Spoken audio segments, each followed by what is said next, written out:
while in Iowa, Democratic presidential hopeful Pete Buttigieg rolled out plans to help rural America. In one section, Buttigieg describes how he would increase internships among students from underrepresented backgrounds. The plan approaches affirmative action for internships based on governmentally protected classes to include rural and minority applicants.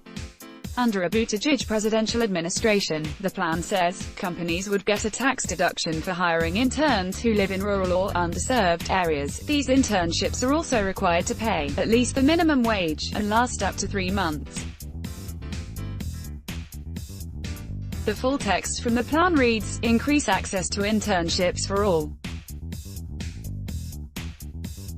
Career development opportunities like internships both improve students' attractiveness to employers and also allow students to apply classroom learning and begin to build professional networks.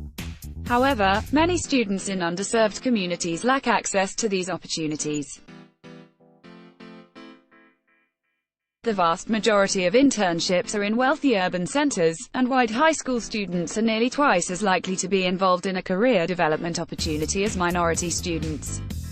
To encourage companies to offer paid internships to students from underrepresented backgrounds who normally may not have access to them, Pete's administration will allow companies in extra tax deduction for 50% of the cost of interns who live in rural and other underserved areas and who are current or recent students. These internships will pay at least the minimum wage, be approved by the Department of Labor with amount limitations and abuse protections, and last up to 3 months. Buttigieg's plan to require companies to pay interns the minimum wage if they want federal tax breaks is not a new one. Socialist Rep. Alexandria Ocasio-Cortez, DNY, has been calling on Congress to force all businesses to pay interns the minimum wage while raising the minimum wage to $15 per hour. She claims that experience doesn't pay the bills. Today I was asked why we should bother paying interns if they're getting experience for their resume. Here's what we have say about that. pic.twitter.com/vbhumptld3, Alexandria Ocasio-Cortez, at AOC, July 25, 2019. Stuart Taylor Jr. is an author and journalist who focuses on legal and policy issues. He co-authored the book Mismatch: How Affirmative Action Hurts Students. It's intended to help and why universities won't admit it. Taylor explains that Buttigieg's program may teeter towards unconstitutional territory. The references to underserved areas and white high school students suggest that some internship opportunities might be allocated on the basis of applicants' zip codes or the like, in part for the purpose of channeling more internships to minority race students. To the extent that that is the objective, it seems unlikely to raise serious constitutional problems, by analogy to various other, long-standing efforts to use indirect means to channel more opportunities to members of minority races.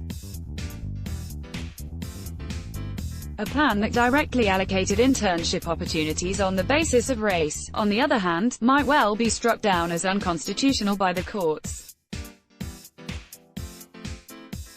Although the Supreme Court has so far upheld by very narrow margins overt racial preferences in university admissions, it has not suggested that it would uphold overt racial preferences in the job market.